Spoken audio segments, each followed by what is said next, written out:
Governor Kefas further reassured citizens that his administration is steady addressing their needs in the areas of security, education, healthcare, infrastructure, and job creation, noting that progress will continue step by step as resources permit.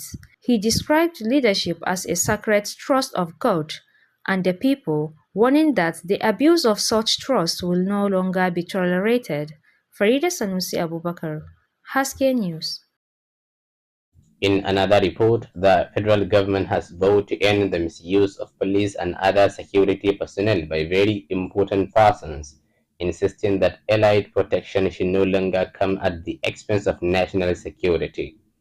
The special advisor to the president on policy and coordination and head of the Central Delivery Coordination Unit, Hadiza Bala Usman, said this on Thursday in Abuja during the Ministry of Interior's performance retreat. The reports.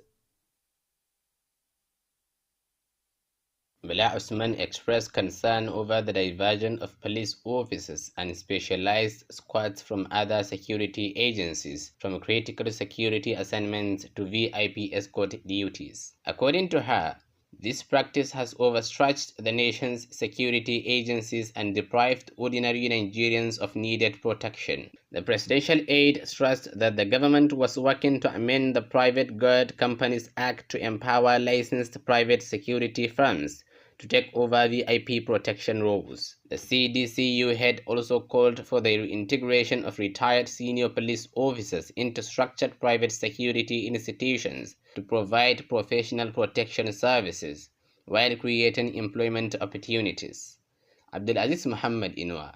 Nigeria is losing an estimated 400,000 hectares of forest cover every year to unchecked deforestation, a trend that stakeholders in the charcoal sector say threatens not only the industry, but also the country's environmental commitments. Speaking at a stakeholders meeting in Abuja on Thursday, the national president of the National Charcoal Producers, Dealers, Exporters and Afforestation of Nigeria, Babatunde Edu, described the situation as alarming and urged urgent enforcement of compliance across the sector. Rachel Lyons reports.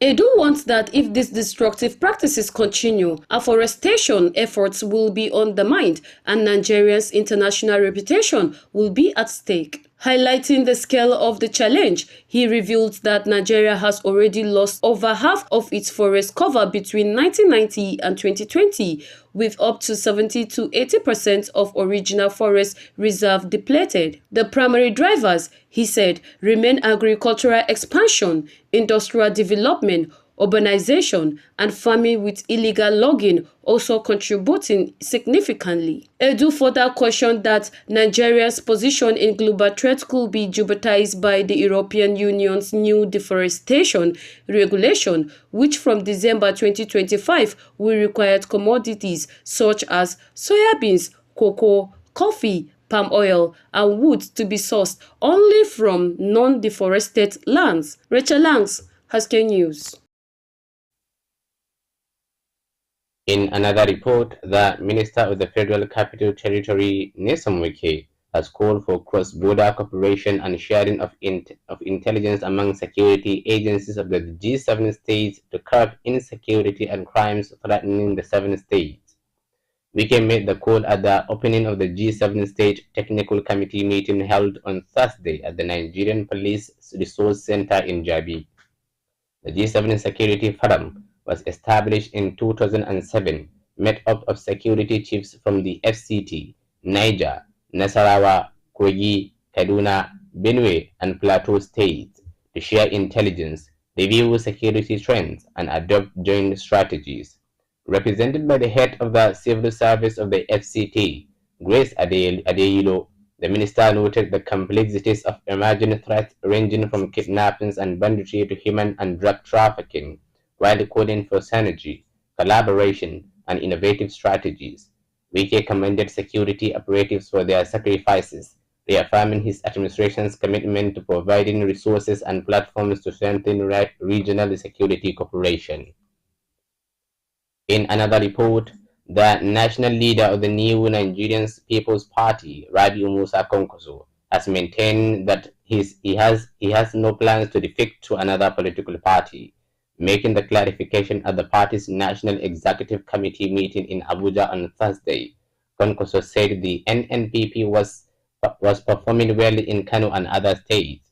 Konkoso emphasized that any negotiation regarding the 2027 general election would be a collective decision, as he believed in party supremacy. He acknowledged that many people attended the meeting to hear from him following recent fake news reports that he would be making a critical decision about his future with the NNPP. And that is the end of the news from here, Haske. I am Abdul Aziz Muhammad Inwa, and I say goodbye.